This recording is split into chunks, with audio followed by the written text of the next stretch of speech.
The future of Triple J is pretty simple, man.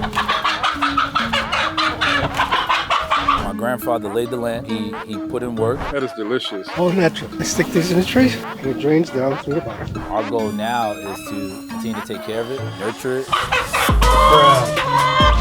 If you're really trying to get your hands dirty, we can shovel some shit. If you want to shovel some shit, you can do that too.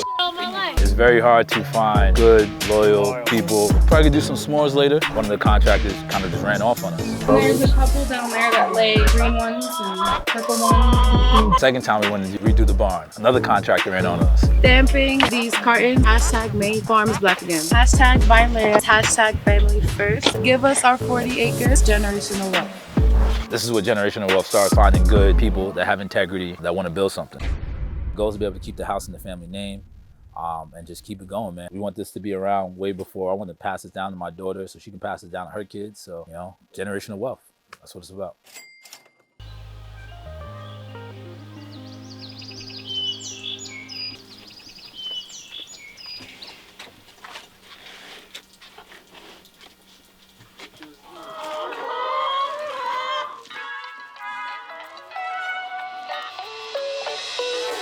This is where we collect the chickens.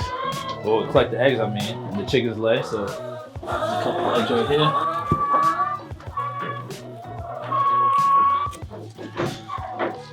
You jump in there, and they lay them right here. This looks like 4 fresh eggs. There's another one right here. We pick these up every morning. There's another one right here. Yeah, you gotta grab them, that's why you gotta come every morning. You don't wanna have them lay on them for too long, then they're no good, so.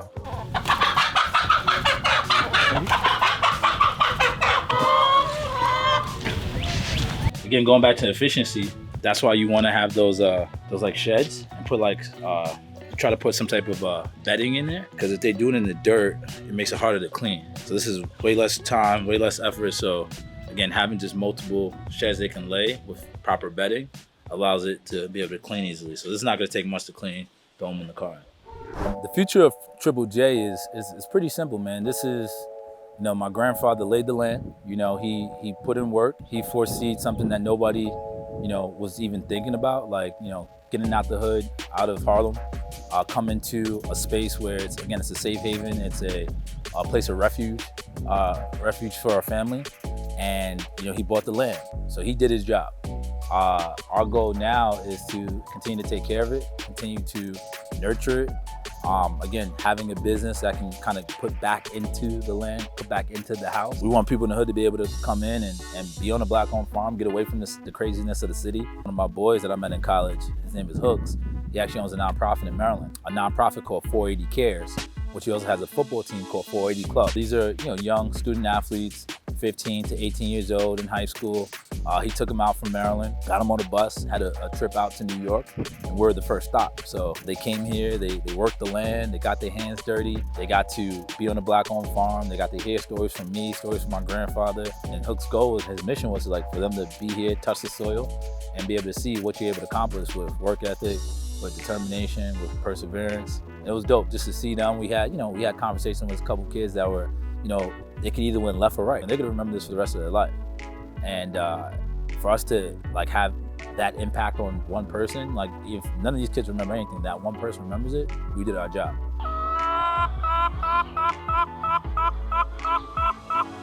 2 times a year, we usually bring a family and friends day. We usually bring everybody out. This is the time for the summertime, getting ready for our biggest season, which is now. So between now and September, it's the biggest season for eggs. We're gonna be washing some eggs.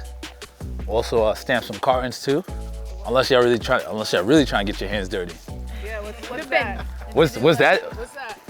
If you really trying to get your hands dirty, we could do some. I want to come back dirty so my parents know that I work. We can shovel some shit. Shovel some shit? Let's shovel. If you want to shovel some shit, we can do that too. I've been shoveling shit all my life. If someone says, yo, shovel shit for a year, but then you're gonna own the company, would you do it? Sounds like I can make a lot more money. 100%. You guys, anybody that starts in there, your process is gonna be pretty much cleaning up the workstation, and then you're gonna help wash eggs, and then you're gonna help stamp cards. So that's our process. So before we get the the eggs to the restaurants and everybody that we service, pick them up from there, take them to there, wash the eggs, stamp the cartons, put them in the fridge, and they'll take some, drives 2.5 hours, delivers to wherever farmer's market we have or whatever CSA we have or whatever restaurant we have, or they sometimes come to the office. So sometimes you might see the fridge stacked with eggs for like a day, just because like that's like the process, because the drop off is like a day after that. So, and I need my my chicken shit shovelers. You're not making it sound sexy. That's the problem. I told you it's sexy. We shovel, if you shovel shit, eventually you'll own the shit shoveling company. That's the sexy right We own there. that shit.